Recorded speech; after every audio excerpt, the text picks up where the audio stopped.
Totoong alien na kuhanan ng kamera. Ang mga mangingisda na nakahuli ng sirena.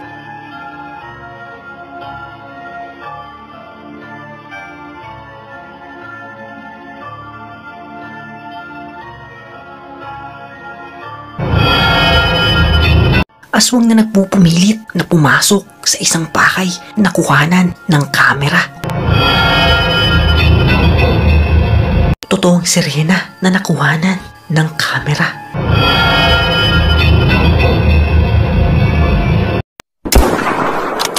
Babae na sinaniban ng demonyo.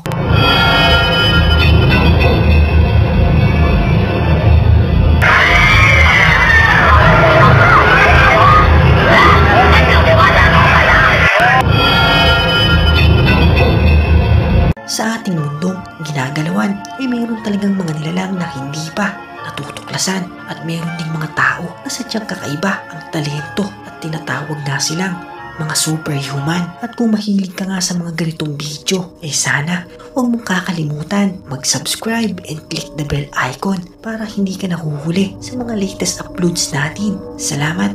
Ang target nga natin ngayong araw, ang misteryo sa karagatan na nakuhanan ng kamera. Dahil nga sa lawak ng karagatan, eh meron pa talagang mga misteryosong nilalang mula rito na hindi pa natutuklasan. At isa na nga dyan, ang mga shokoy o sirena na hanggang ngayon ay nananatiling misteryo. Kung ito ba ay may katotohanan, dahil sa iba, ito'y katang-isip lamang. Pero meron ding mga nagsasabi na ito ay may katotohanan dahil meron na nga daw mga patunay na makapagpapatotoo sa mga sirena. At nung makailan lang, merong isang video na pinagkaguluhan ang mga tao dahil makikita sa video ito ang paggapang ng isang nilalang na nagmamadaling tumalon sa tubig. At ang video nga na ito ay nagkaroon ng sarit-saring opinyon at mga komento ng mga tao ukol dito. Marami ang nagsasabi na ang nakuhanan daw sa video ay isang shokoy o sirena dahil kung pagmamasdan ang itsura ng nilalang, makakalintulad nga ito sa itsura ng sirena. Ito ay kuha sa lugar ng Lake Salutlan, isang lalaki na itago na lang natin sa pangalang Alex. Ayon kay Alex, inaisipan niya na mag-relax at pumunta nga siya sa nasabing lugar sa Lake Salutlan habang nilalanghap ang sariwang hangin papalapit sa lugar habang siya ay naglalakad at kinukuhanan niya ang magagandang tanawin sa lugar. Wala naman daw kakaiba yung mga oras na yon, ngunit yung papalapit na siya sa lugar, dito tumambal sa kanya ang isang nilalang na kakaiba ang itsura. At dito ay nabigla siya sa kanyang nakita at nung naramdaman ng nilalang na merong tao na papunta, bigla na lang itong gumapang papalayo at tumalon sa tubig. At sa gulat ni Alex, halos hindi siya nakagalaw at maswerte na nga lang dahil nanatiling naka-on ang video recorder at naibahagi nga niya sa mga tao ang misteryosong nilalang na kanyang nakita. At dahil nga sa pagputok ng video sa social media, mayroong mga tao na nagsasabi na edited daw ang video dahil sa panahon nga daw ngayon masyado nang mataas ang teknolohiya at ang mga video o mga litrato kaya na nga daw dayain. Pero pinanindigan ni Alex na wala daw edited sa video at meron ding mga tao na sumang-ayon sa pakayag ni Alex dahil ang mga sirena nga daw ay kasama natin sa ating mundong ginagalawan. At kung nagustuhan mo ang video, sana huwag mo namang kalimutan mag-subscribe and click the bell icon para masuportahan ang aking channel. Salamat!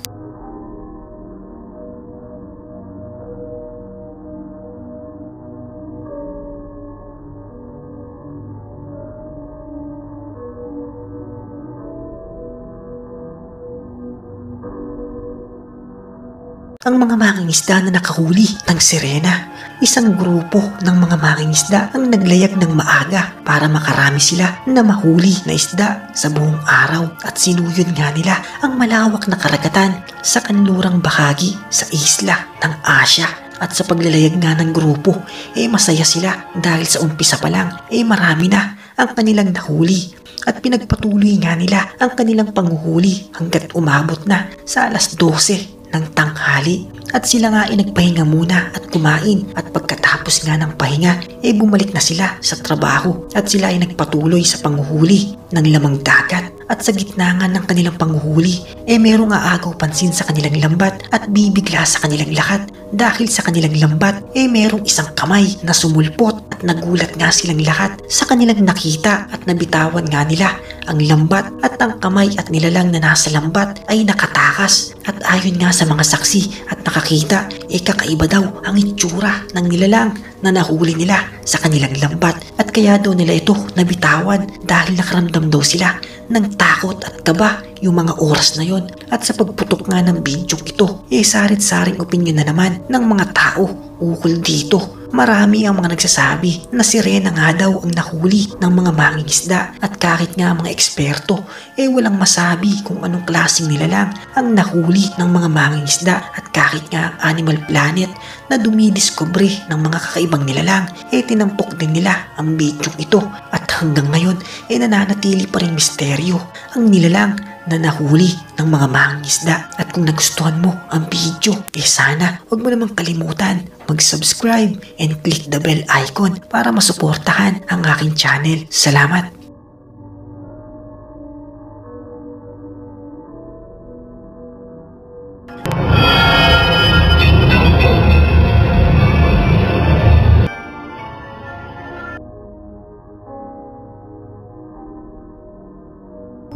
Aswang na nagpupumilit na pumasok sa isang pakay na kuhanan ng kamera ang mga tao na mahimbing na natutulog sa kalagitnaan ng gabi. Kailangan matuto na bigyan ng diwa o lakas ng pakiramdam ang kanilang sarili sa paligid-ligid dahil baka sa himbing ng iyong tulog hindi mo alam na meron palang nagmamasid sa iyong paligid.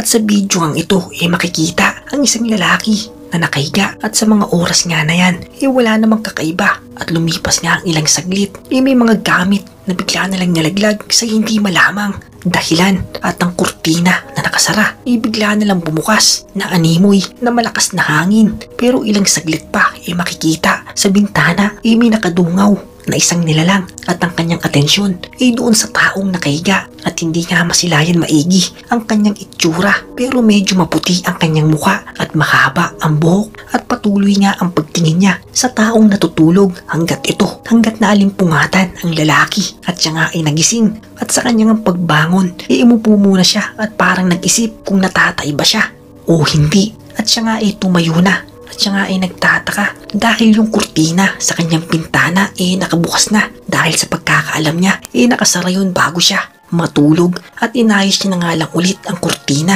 at ito ay sinara. At nagtataka rin siya dahil ang ilang gamit niya nakabagsak sa sahig. Hindi niya na lang ito pinansin at inayos na lamang pero yung parang naramdaman niya na hindi pala siya natatae natulog na lang siyang muli. At sa kanyang pagtulog ilang saglit lang sa may butas na parang lagyanan ng aircon merong muka na dumungaw at kasabay na to bigla na namang bumukas ang kurtina at ang nilalang na nasa butas nananatiling nakatingin sa lalaki hanggat ang lalaki naalimpungatang muli sa hindi ko malamang dahilan.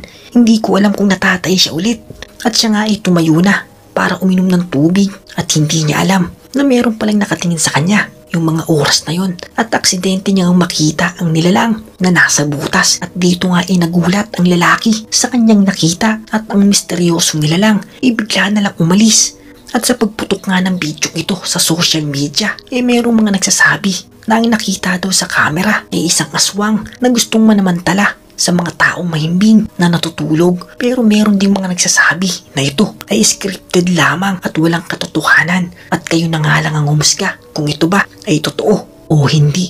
At kung nagustuhan mo ang video sana huwag mo namang kalimutan mag-subscribe and click the bell icon para hindi ka nahuhuli sa mga latest uploads natin. Salamat! Totoong alien na kuhanan ng camera. Ang alien ay sinasabi na galing daw sa ibang planeta na napadpad lang daw sa ating mundo. Dahil nga kung sa ating mundo daw napakarami pang mga misteryo na hindi pa maipaliwanag, lalo naman daw sa labas ng ating mundo dahil mas malawak ang kalawakan kaysa sa ating mundong ginagalawan at meron ng mga naniniwala na meron daw mga nabubuhay sa ibang planeta dahil ang katwiran ng iba. Bakit gagawa ang Diyos ng napakaraming planeta kung wala namang nilalang na nabubuhay rito? At talaga namang may mga punto ang opinyon ng mga tao dahil kung sa planet Earth nga lang may nabubuhay, parang unfair naman sa ibang planeta. Pero tanging Diyos nga lang ang nakakaalam kung meron nga ba siyang nilalang na nilikha sa ibang planeta. Pero marami ang naniniwala na meron daw talagang ibang nilalang na nabubuhay sa ibang planeta. Tulad nga natin mga tao na nabubuhay sa planetang Earth, ang mga alien ay pinaniniwalaan din na meron daw sariling daigdig sa kalawakan na hindi pa natin natutuklasan. At meron ngang video kung saan nanahagip ng kamera ang sinasabing alien. Ito ay kuha ng isang ghost hunter na nagngangalang John Mooner. Isang araw, 10 oras ng gabi, nasa misyon si John para tuklasin ang mga misteryo o kababalaghan habang kinukuhanan niya ng kamera ang paligid na kanyang dinadaanan. Sa gitna ng dilim, merong isang nilalang na nakuhanan ang kanyang kamera.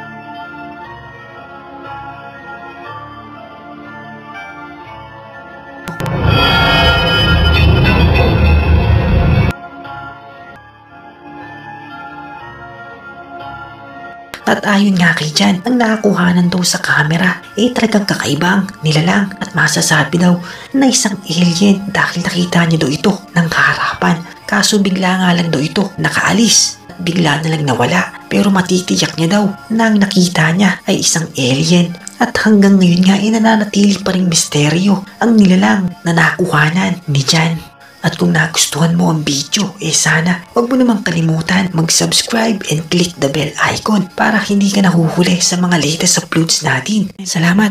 Ang sanib ay karaniwan na nangyayari sa mga tao na natipuhan ng masamang espiritu.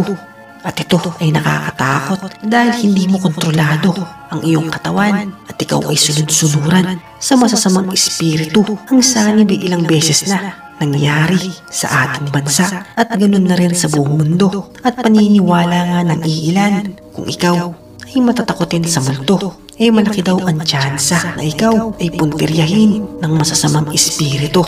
Pero meron ding nagsasabi na malaking kalokohan daw ang kasabihang ito dahil ang pagsanib daw ay walang pinipili na tao. Kahit sino daw ay kayang saniban ng masamang espiritu. At kung totoo nga yan, talagang nakakatakot. At punta na nga tayo sa babae na sinaniban daw ng demonyo o masamang espiritu.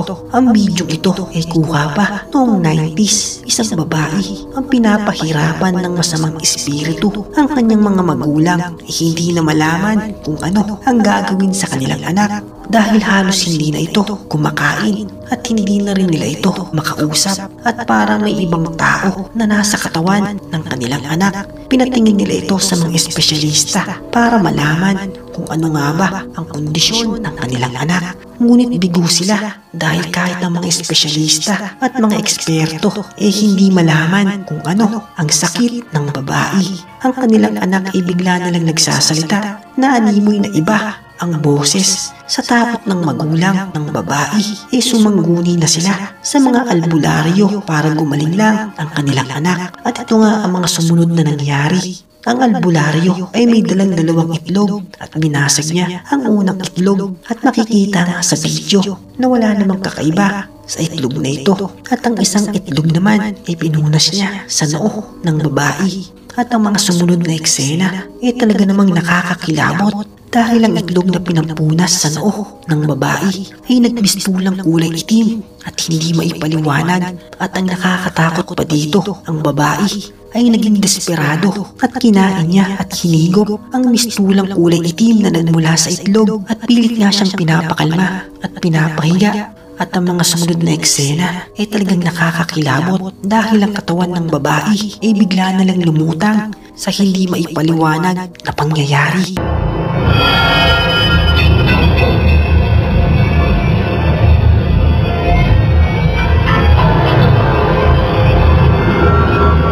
At kung nagustuhan mo ang video, sana huwag mo namang kalimutan mag-subscribe and click the bell icon para hindi ka nahuhuli sa mga ganitong video.